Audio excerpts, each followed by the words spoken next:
guys, what is up? It is the founder here with a new video.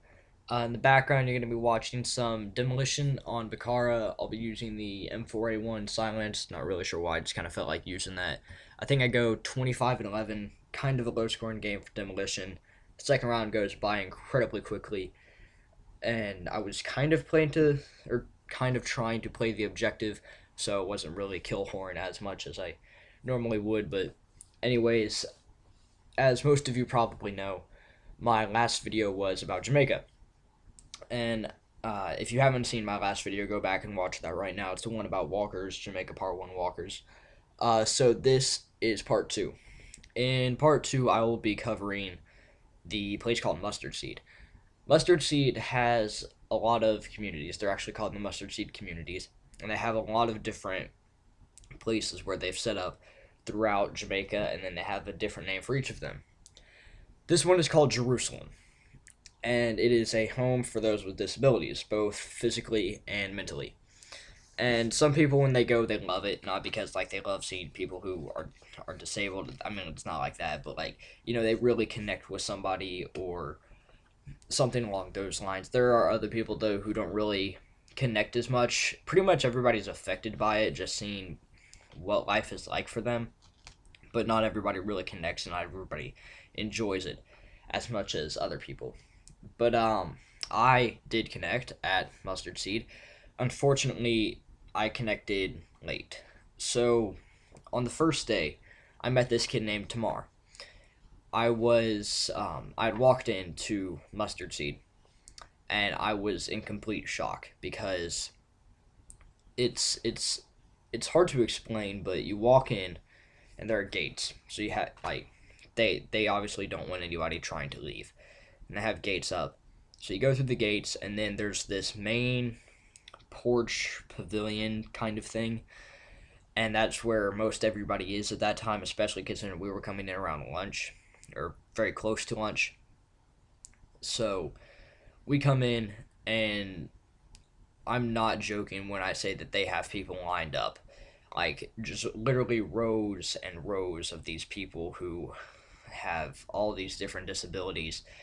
Hydrocephalus, which for those of you who don't know means that you have water surrounding your brain, which then causes mental retardation, and you have an incredibly large head. I saw a lot of that.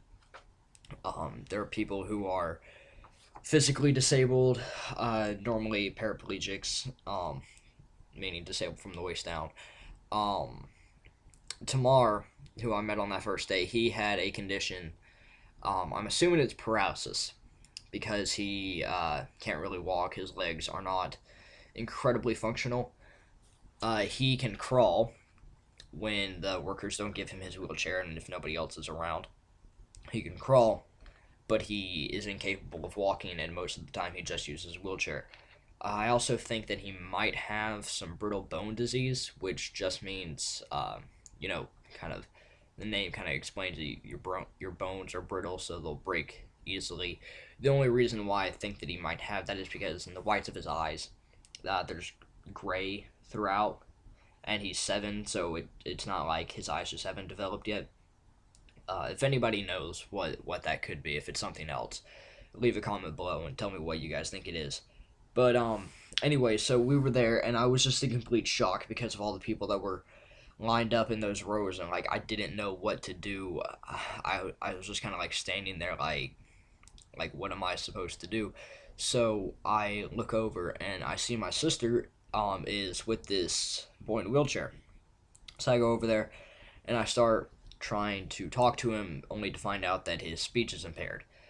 I don't know if his speech is impaired because he is mentally disabled, or if that is something more related to the fact that the workers really just don't care, so he probably hasn't gotten any kind of language teachings, and it's hard for him to pick up on things. Like, he can talk, or, well, kind of talk anyways. He just can't say, like, everything. He can say yeah, he can say no, he can say man, like whenever he's trying to get somebody's attention, to be like, man, hey man. When we asked him how old he was kind of able to say 7. It was very slurred, but still said 7.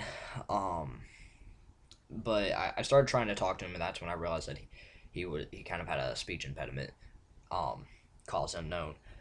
But anyways, my sister wanted to go to one of the other residents. Probably, I think it was Paul, who is another resident there.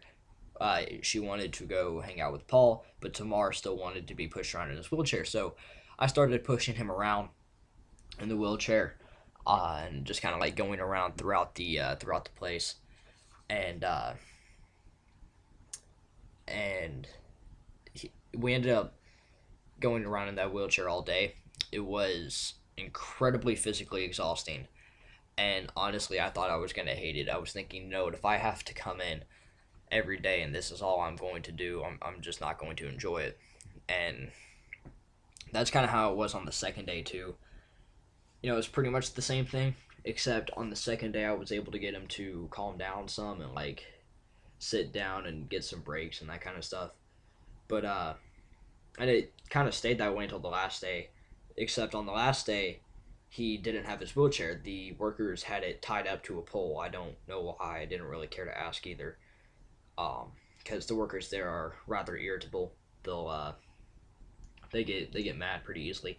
For example, there was a time when I had actually taken this girl named Shanice, who is paralyzed from the waist down, but she's completely there mentally. She's an incredible writer too, and I had taken her outside of the gates with another guy named Kamar, because Kamar wanted to go see his brother.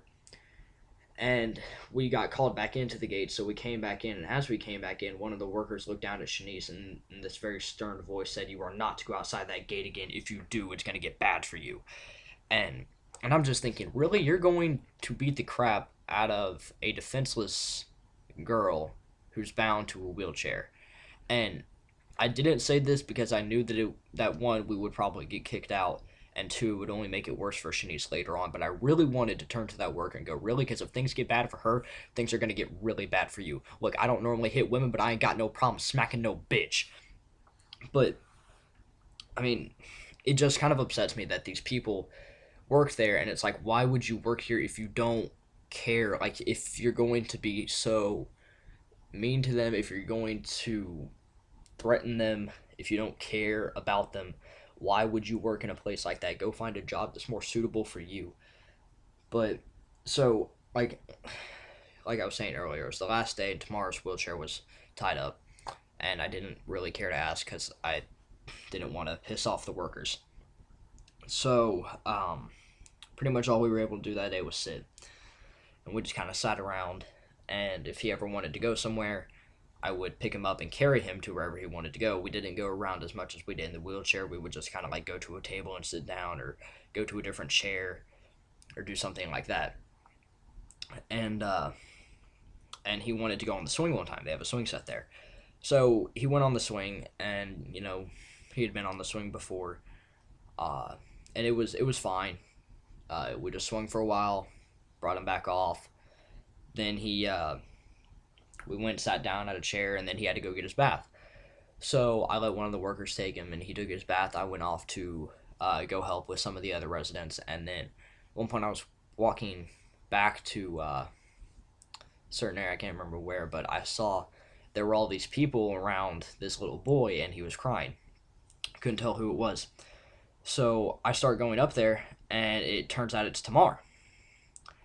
So I go over and I start trying to comfort Tamar, and I think what had happened was one of the other residents had accidentally fallen on him, uh, and that was what happened there. So I started comforting him, and once he saw me, he calmed down, because he's kind of, I don't know. It's like he's kind of picky about who he hangs around. Almost he's very set on, like, whenever I would try to get a break on that first day, if I wanted to hand the wheelchair off to somebody else, he'd start crying, because then I wouldn't be pushing the wheelchair. But so I started comforting him. He stopped crying, and then I asked him what he wanted to do, and he said that he wanted to get on the swing. So we go over to the swing, and there was somebody on it. So I told him, all right, Tamar, there's somebody on the swing right now. We're just going to have to wait. And he said, or, well, as much as he could, he said, okay. And we kept waiting. for that person to get off the swing, um, and he never came off until it was time to go. And this was on the last day that we were there. So I told Tamar, look, it's time for me to leave. I can't put you on the swing because somebody's still on there. And I'm not gonna. I tried explaining to him that this was the last time that I was going to be there. And I think he understood pretty well because he immediately broke down in tears. And I tried calming him down. And then I turned around and the kid on the swing had gotten off. So I asked him if he wanted to go on the swing before I left, if I just could put him on and he could swing himself, and then I would leave. And he said they didn't want to get on. And in his crying, he had actually slipped off the bench that we were on and was then on the floor. And when I asked him about swinging, he said they didn't want to swing. So I told him, all right, well, I need to leave then. Do you want me to put you back up on the bench? And he said that he didn't want to. If I would ever try to pick him up, he would scream louder. So I didn't know what I was supposed to do. He didn't want to get put back up on the table. He didn't want to get put on the swing. I didn't know what to do. So I left him there. And I was walking away, and I was walking out of the mustard seed facility, and I could hear him crying. And I was just fighting tears the whole way out. Still upsets me. But anyways, I think that's the end of the video, guys. If you liked it, hit the like button. If you didn't, hit the dislike button. And if you like my videos, hit subscribe. And I'll see you next time when I talk about Trenchtown and possibly Ferry. Thanks.